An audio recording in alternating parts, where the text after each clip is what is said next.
tayo biglang panahon ay tumalon.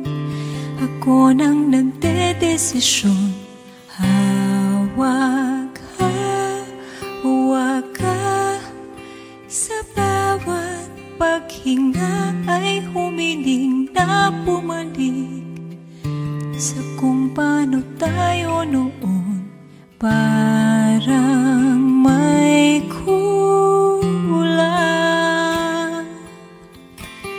at naisip ko lang kung nandito ka pa, lahat mas masaya. Pasensya na, di masanay na wala ka. Kung nandito ka pa, hindi mangangamba.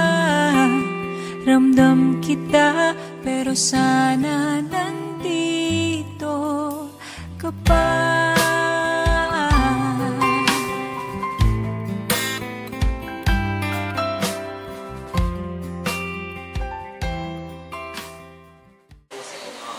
Ako po si Samuel Pang. Ang masishare ko lang is yung isa sa naging magandang alaala ko kay Mama is yung Pasko. Gumala kami nila Mama, naglaro kami sa archive ko nga. Yung mga panahon na yun is lumalaban pa siya. Yung panahon na doon nalaman yung tunay niya sa akin. Lumalaban pa rin siya, sinasamahan niya kami.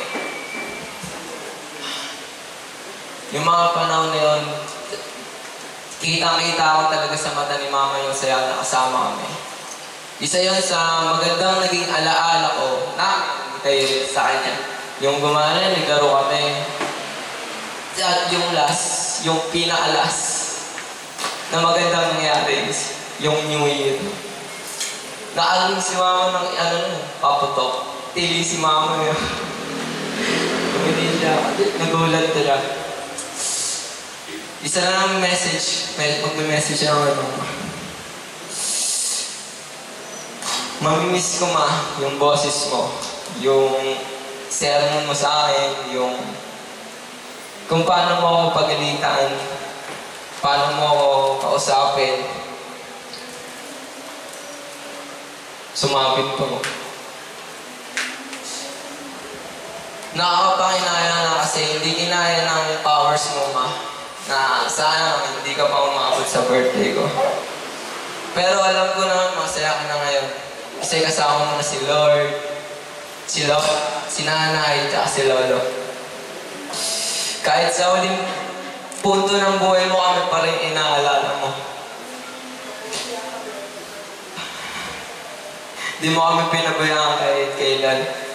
Pero ngayon alam ko na wala ka ng mararamdamang sakit kasi kapiling ka na niya. Huwag kang mag-alala. Hindi kami papabayaan. Nila tita. Andiyan na si Papa. Yung mga kaibigan ko, tapos mga pinsan ko. Sila na po para sa amin kaya mga magpahinga na. Ako po yung bunso ni Mama.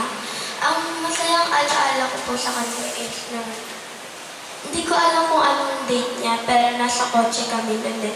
Tapos sabi niya sa akin, Anak, promise ko sa'yo pag gumaling na ako, pupunta tayo sa ibang bansa, Canada, ano man sabihin mo, pupunta tayo doon.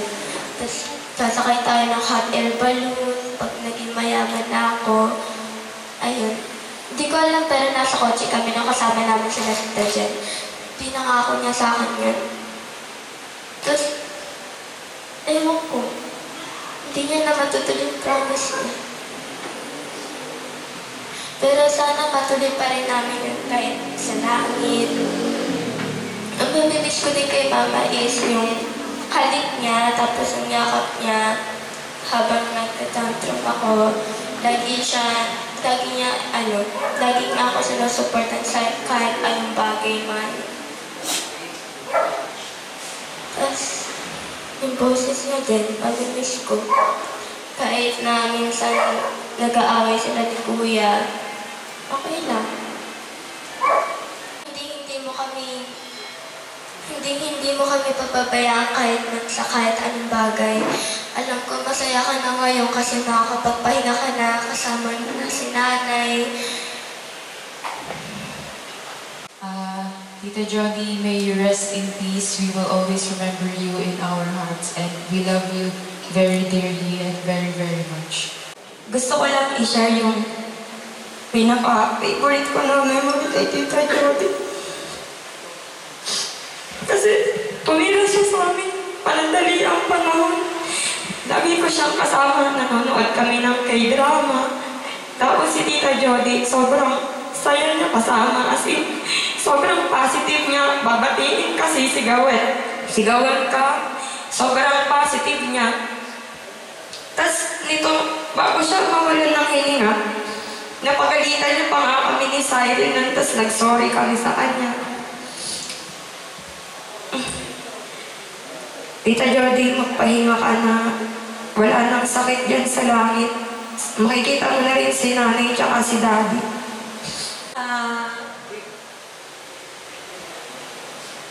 Ang naalala kong memory sa kanya yung unang labas niya galing sa tapos kinausap, nagtanong siya sa akin, sabi niya, saan pwede mag-download ng video kasi magda-download daw siya ng flip-top videos para mapanood niya raw. Tapos, kada birthday ko, lagi niya akong pinitin, sabi niya, happy birthday. Tapos yung pag may mga family gathering, lagi siyang masaya.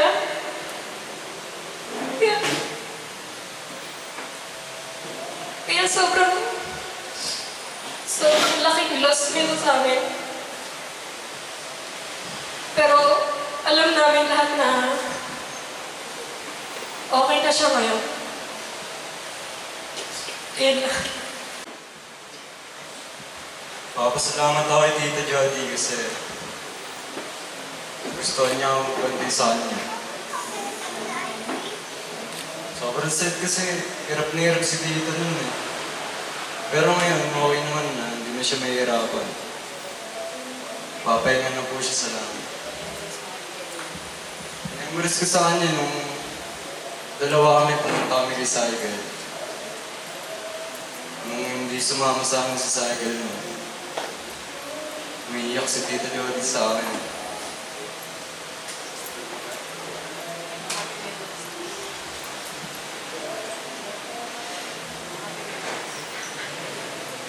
Mga happy memories namin Noche Buena. Kumakanta sa bahay namin. Sobrang sigla niya pa po nun. Kumakanta siya. Ayun lang. Maraming salamat sa'yo. Mahal na mahal ka po namin.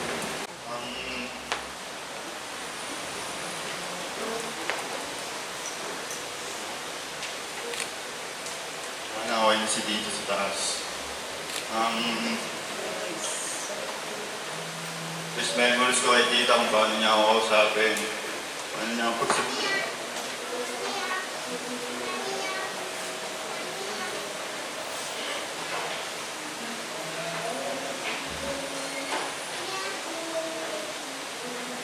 Kami na po nagpahala. Ang sorry.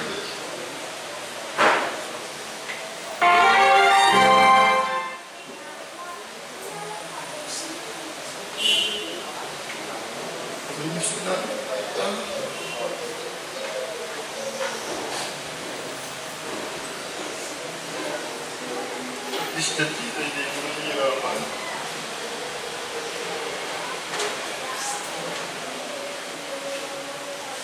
Ayun lang, Tita. Sa ayos ko na po yan. Good evening po. Ang happy memories ko po kay Tita is masasabi kong siya yung watching buddy ko. Siya po yung tipo ng tao na masaya po siyang kasama. Mamimiss ko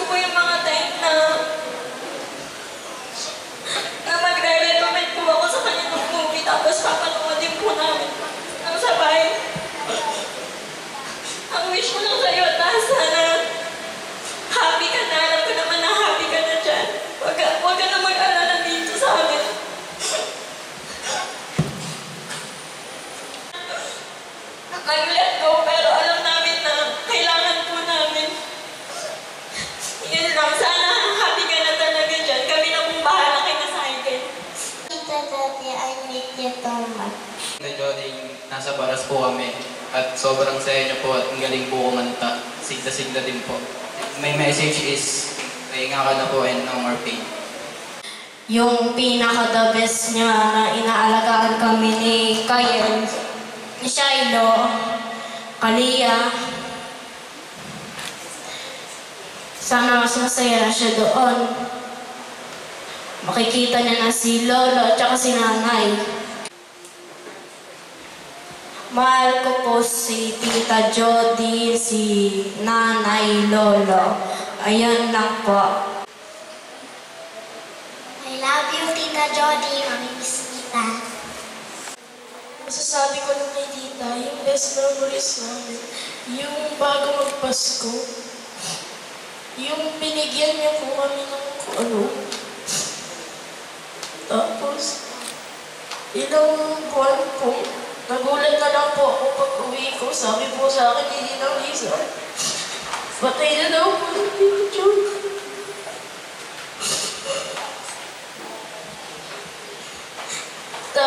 Ingat ka dyan sa langit. Ayun lang. Huwag kang mag-alala para sa mga anak mo. Gagabayan namin silang dalawa. Lalong-lalo na sa mga pag-aaral. Kaya mo, kami ang bahala sa kanila at mahal na mahal kita.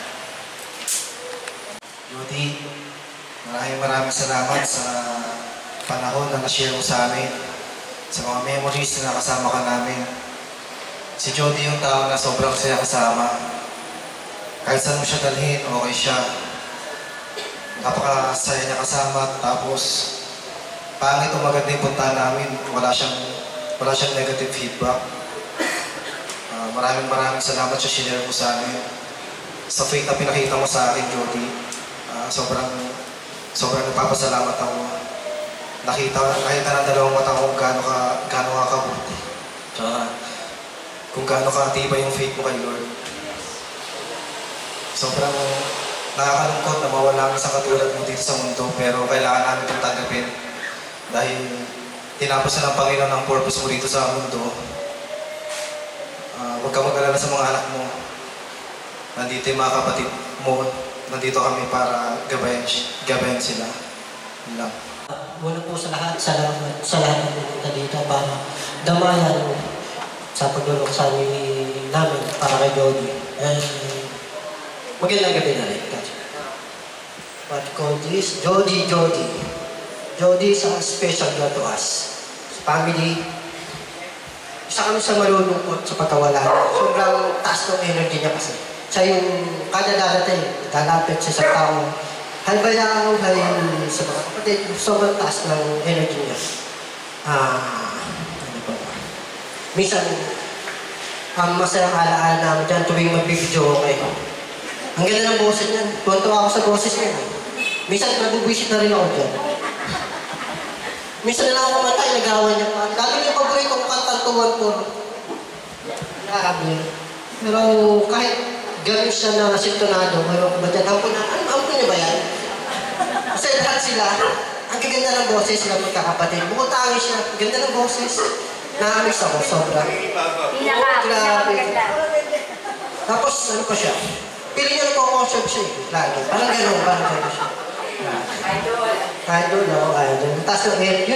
Yung gustong-gusto ko sa kanya, yung energy niya sobrang taas. Sa sobrang taas na rin, masalamat na siya. Jody, huwag kang mag-alala sa mga anak mo. Nandito naman yung mga kapatid mo.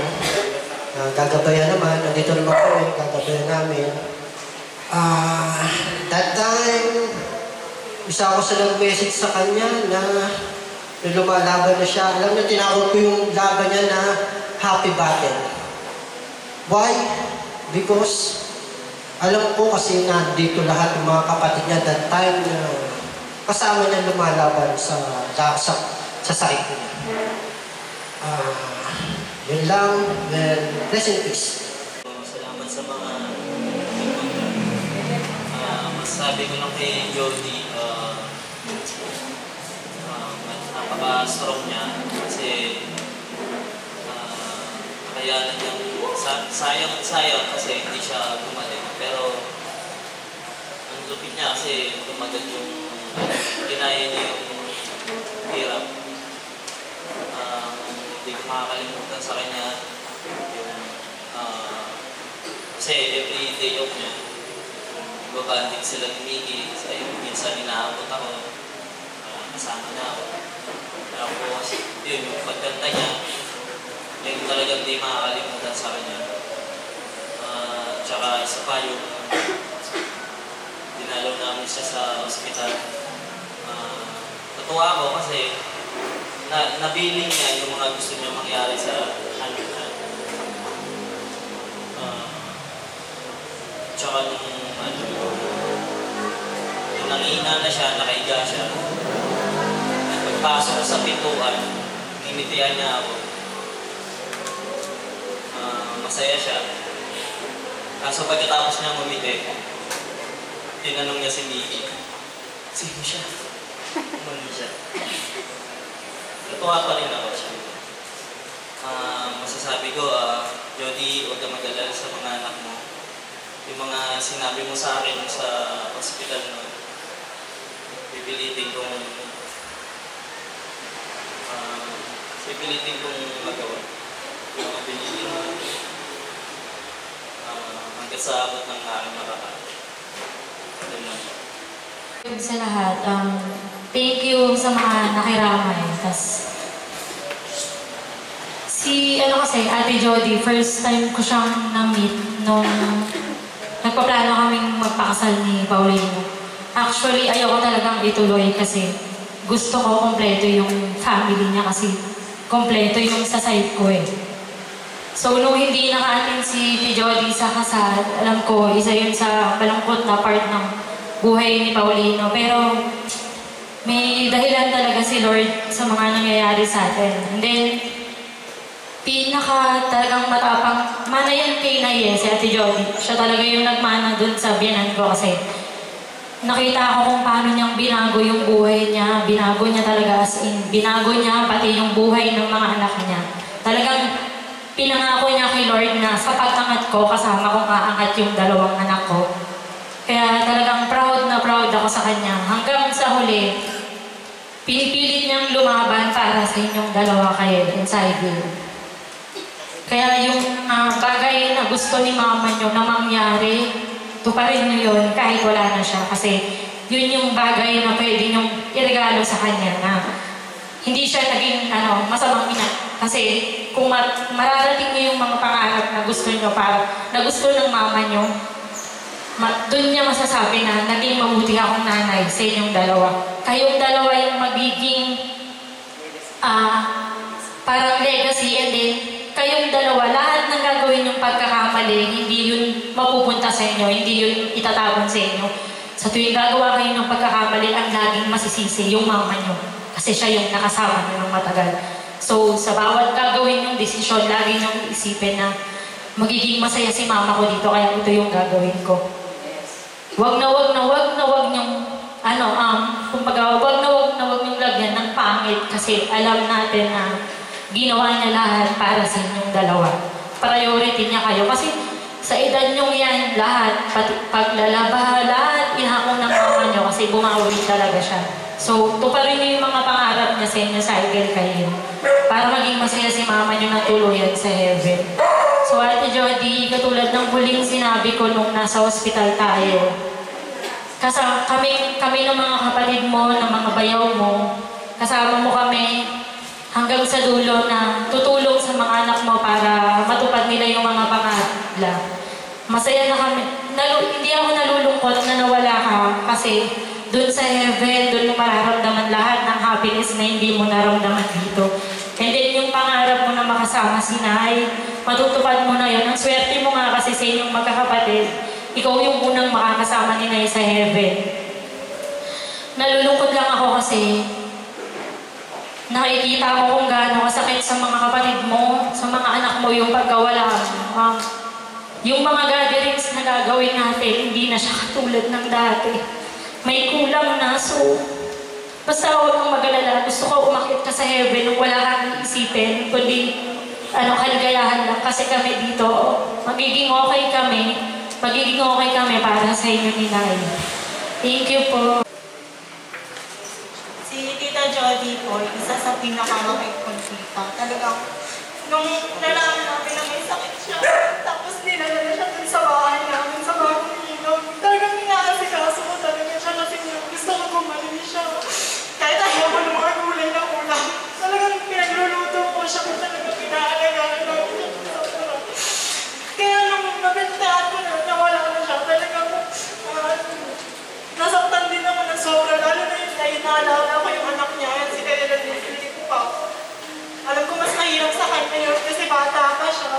Pero hindi na siya maghihirap na ngayon dahil kasama na nga niya si nanay, tsaka marami na siyang mararanasan na magaganda dun sa heaven. So, gusto ko na ipaalam sa inyo na sobrang bait talaga itong tita ko na to. Talagang hindi niya kami pinabayaan mga pamangkin niya.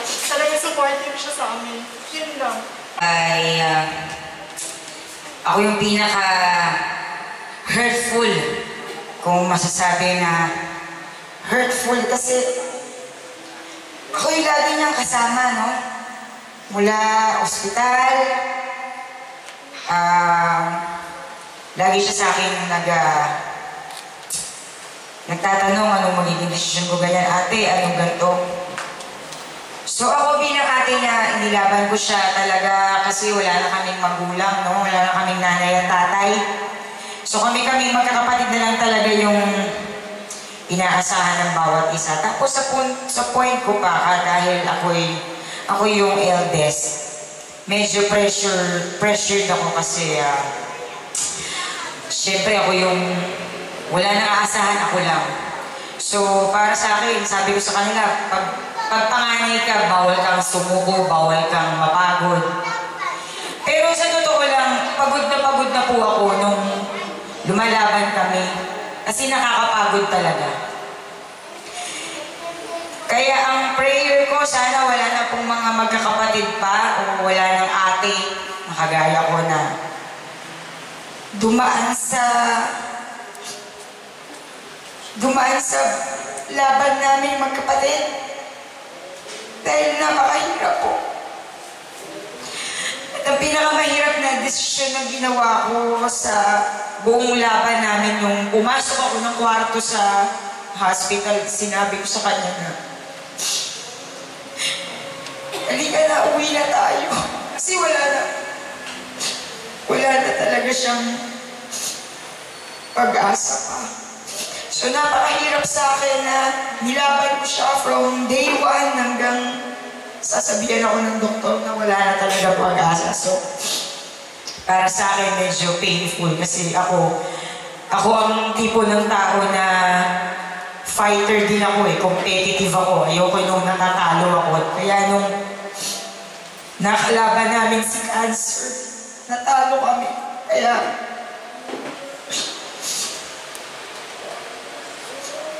prayer ko lang sana wala nang dumaan na pamilya pa sa pinagdaanan namin.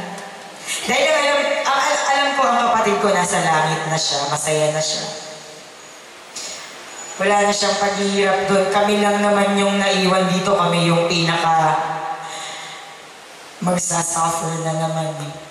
At gusto ko lang sanang i-acknowledge din, of course, at bigyan din ng pagpupugay ang lahat ng kapatid ko na kasama ni Jody na lumaban.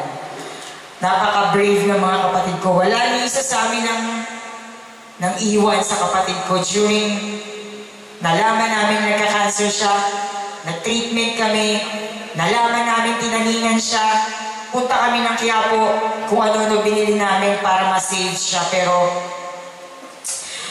unfortunately, hindi na kami pinahintulutan pa ng Panginoon na masagip pa siya, na hindi ko pa rin malaman ang sagot kung bakit hindi pinahintulutang masagip.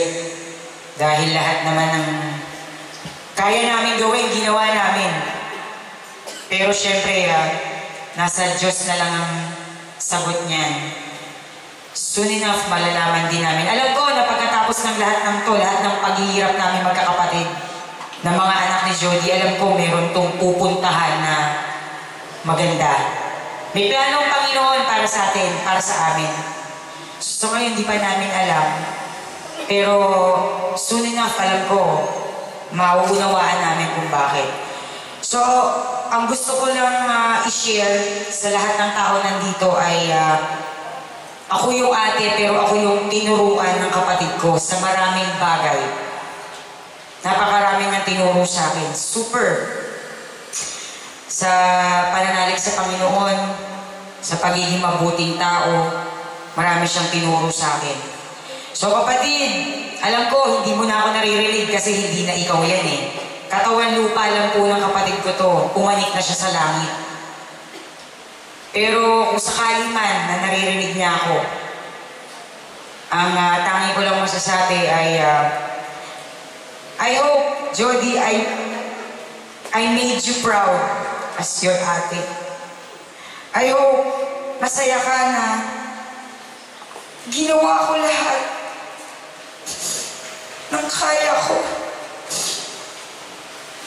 Kaya lang natalo tayo. So, sabi nga ni Pastor, pag pikit ng mata niya, nung namatay siya, pag dilat ulit, sinalubong na siya ng Panginoon. At sinabi sa kanya ng Panginoon, welcome home, anak. Nandito na ang nanay mo, ang tatay mo, and everyone else in the family na nawala na. At marami siyang bilit sa akin para sa kanyang mga anak na talagang tutuparin namin magkakapatid. So gusto ko lang sana mag-request ng isang sobrang lakas na palakpak para sa kapatid ko. Nasa 34 years niya na nabuhay. Alam ko, na-serve niya na maganda. Na-serve niya yung purpose niya. So, thank you sa kanyang buhay na shinare niya sa ating lahat. Palakpakan po tayo ulit. Thank you so much po. Magandang gabi po sa lahat ng tao nandito. Ako po si Jen. Ako po yung pangalawang kapatid ni Jody. Si Jody po yung pang-apat sa aming magkakapatid. 3 years ago, nawala po yung nanay ko. Pero yun, sudden, biglaan. Si Jody po, nagkasakit, unti-unti. So, tinatanong ko po yung sarili ko, ano ba yung mas masakit? Yung biglaan, na hindi mo na nakausap, hindi mo nasabi yung mga gusto mo sabihin, hindi mo nalagaan, o yung unti-unti, nasabi mo yung mga gusto mo sabihin.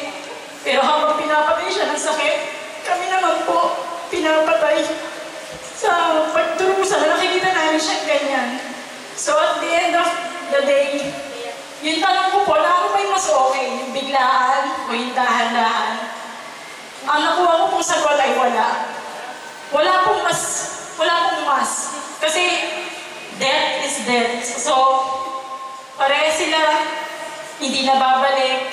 Pareha silang hindi mo na makakausap. Pareha silang physically wala na dito.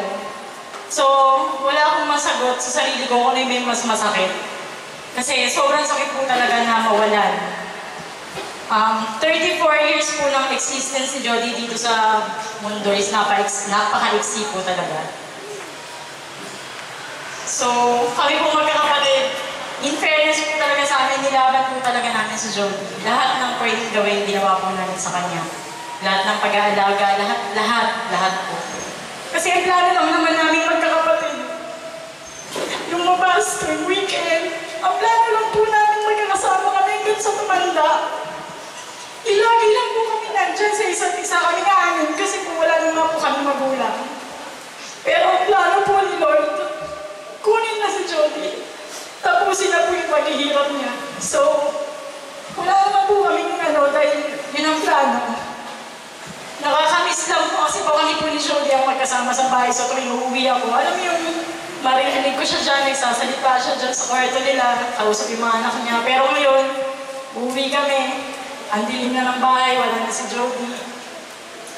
Kaya, after po nito, talagang kinakatakot ko yung pagbukas, pag-uwi na tayo, pag naglilibing na tayo, mag-uwi na tayo sa kanya-kanya nating bahay. Ito na po ang start talaga ng ano.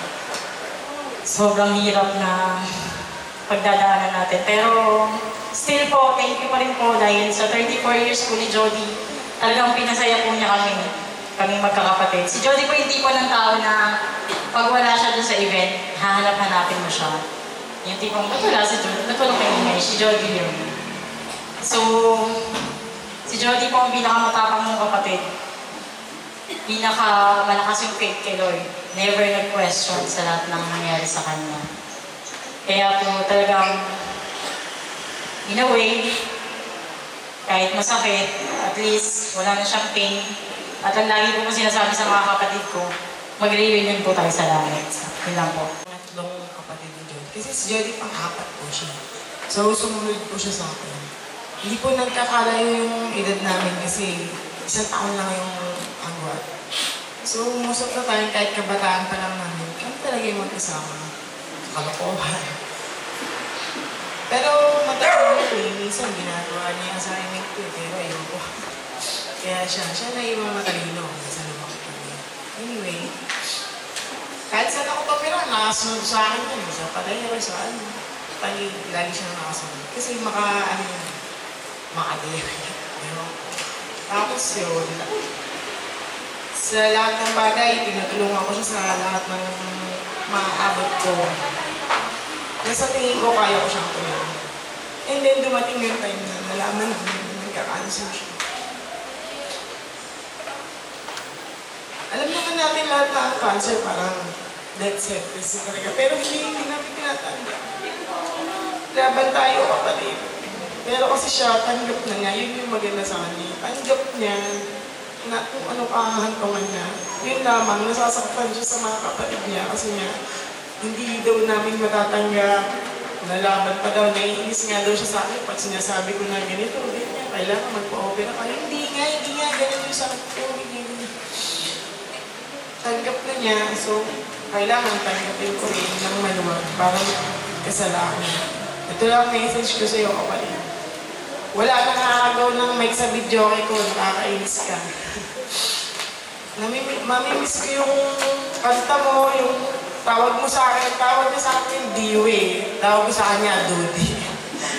Naglulokang kami sa tawag. Tapos ayun, yung pagkakain ng luto, ang sarap, lagi siyang gano'n. Kaya mamimiss kita. Kapatid, mahal na mahal kita. Talagang nabilin mo. Yun ang manasusunod.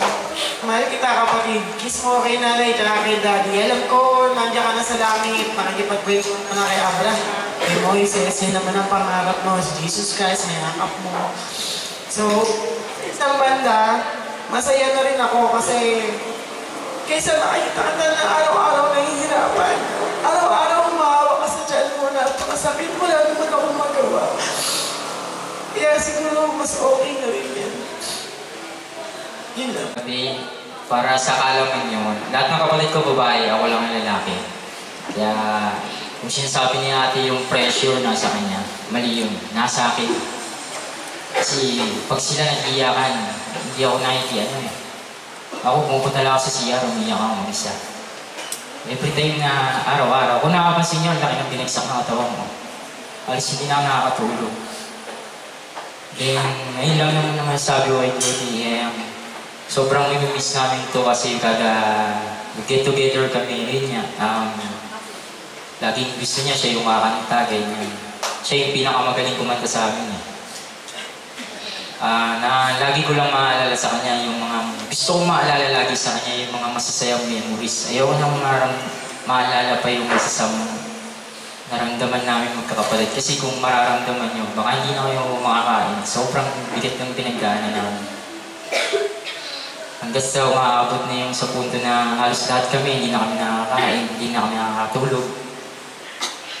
Then every time na nakikita namin siya pag nasa ospital, ako lagi ko sinasabi sa kanya, kung pwede ko lang kunin yung sakit na nararamdaman mo, kinuha ko na. Kasi hindi niya deserve yun eh. Hindi niya deserve ito yung ginawa niya. Nagmahal lang naman siya eh, nagkaanak.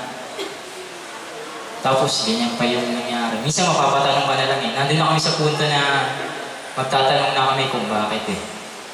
Pero kagaya nga ng sinabi niya, merong talagang plano. Hanggang dun lang talaga siya. And I know na nasa langit siya, wala na siya sakit. Masaya na siya. Ngayon, hindi na siya naghihirap, hindi na siya nasasaktan every time na naririnig namin siya na sobrang sakit na nararamdaman niya. And ayun lang, mamimiss ko lang sa kanya yung, kada makikita niya ako na lagi siya nakangiti sa amin. Masaya siya, ganyan. And I know, masaya siya sa amin, sa kaya hindi namin siya iniwan sa ere. Lahat kami, even yung mga pamangkin ko. Hanggang ospital, hanggang pag-uwi, hanggang sa pagkumukuha ng mga gamot, mga oxygen. Lahat. Sana lang hindi niyo maranasan ito sa day. Sobrang hirap talaga. Sana lang wala nang mangyaring magka-cancer pa. Dahil napakahirap talaga. Hindi niyo kakayanin. Maraming salamat sa mga kapatid ko dahil bandang huli, hindi kami nag-iwanan. Saka sa mga pamangkin ko, maraming salamat. And sa lahat na pumunta ngayon, hindi ako nagtithank you kasi nagtithank you kasi dinadamayan niyo kami lahat. And I hope ito na yung huling mamamatay sa amin. Ayoko na may masundan pa. Yun lang. Hello. Good evening po sa lahat ng tao nandito ngayon. Ako po si Mickey Shiro. Ako po yung bunsong kapatid ni Jody. Gusto ko sanang i-share mga pinagsamahan namin ng kapatid ko. Maganda. Siya po yung tipo na naging kapitbahay ko ng matagal. Mula nang nagpino siya, babalik siya ng bagong ilog. Palagi kami, pag-gising namin sa umaga, magkachat na kami niya. Ano uulamin mo? Ano lulutuin mo? Ganon kami palagi. Tapos magbibigayan kami ng ulam, sabay kami magla-lunch. Ganyan. Then pag dadating yung day off niya, babanding kami dalawa, kami tatlo minsan nila ino. Ayaw niya na laging may malungkot. Gusto niya palaging smooth lang, happy lang, kanta-kanta lang, ganyan. Saka, yung kapatid ko na yan ang talagang masasabi kong napakabait, napakasimple, down to earth, ganyan. Saka, mapalasing pa din yan. Lagi ko yung katabi sa church pag nagsisimba kami. Kaso ngayon wala na akong magiging katabi. Nasa hospital kami, sabi niya, reserve ko pa rin daw siya ng upuan. Para sabay pa din daw kami magsisimba. Saka, gusto ko lang din i-acknowledge yung mga kapatid ko, lalong-lalo na si Ate Ete. Ngayon sabi niya, sana naging proud si Jody. Alam ko, proud siya sa'yo, Ate.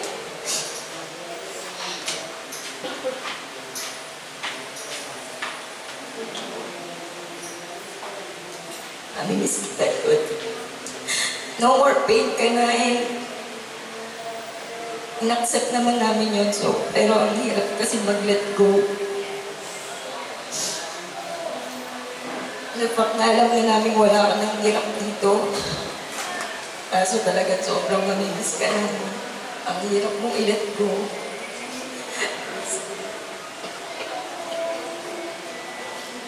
Pero sabi mo,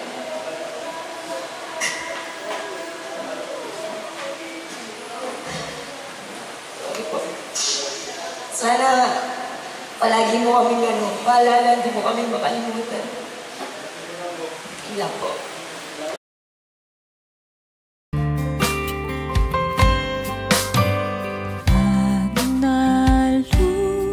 Nalulungkot, damit mo ang suot at para bang yakap ka pa. Di parang di ka nawala, laging may kulang. At alam ko naman, kung nandito ka pa, lahat mas masaya. Pasensya na, di masanay na wala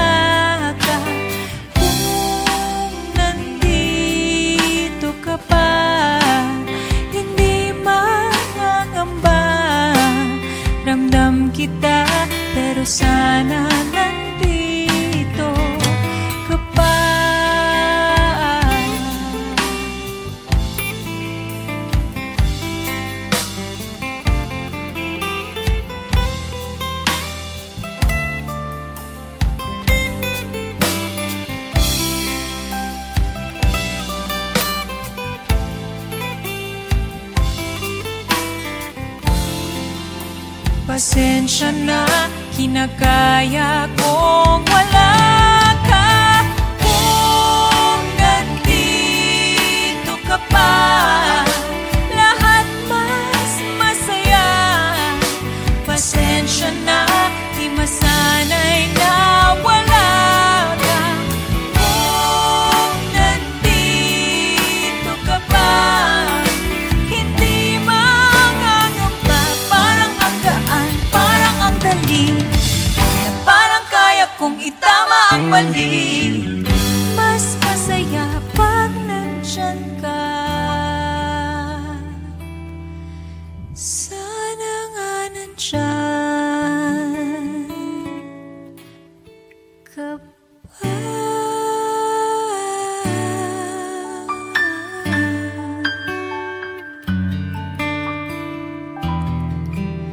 Mahal kita at parating nandito ka pa.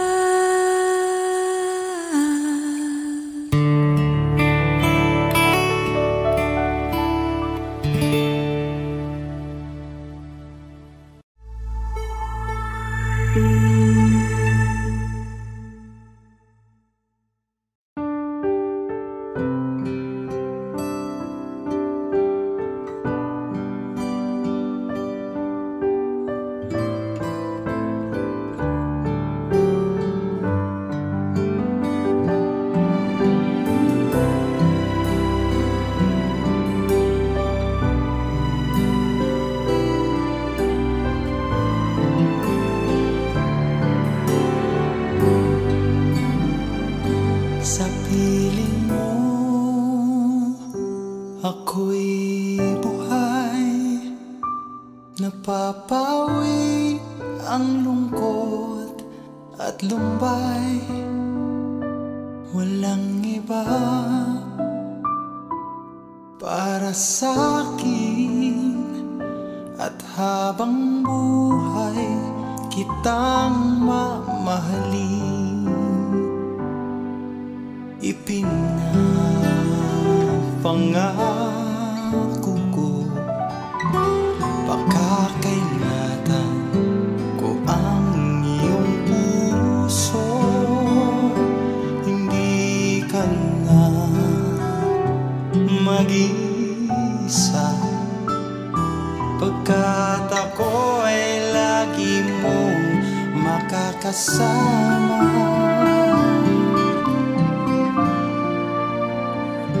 Sa piling mo nadarama ang walang patid na pagsinta. Minimithi gabi't araw na ang magmamahal sa akin ay ikaw.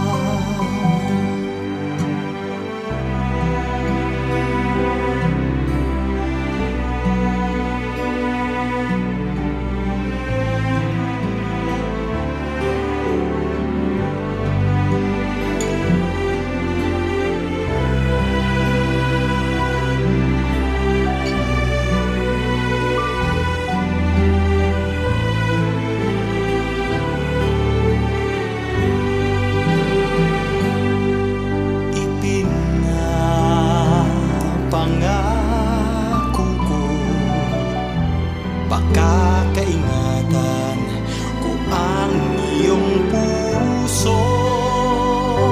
Hindi ka na mag-isa.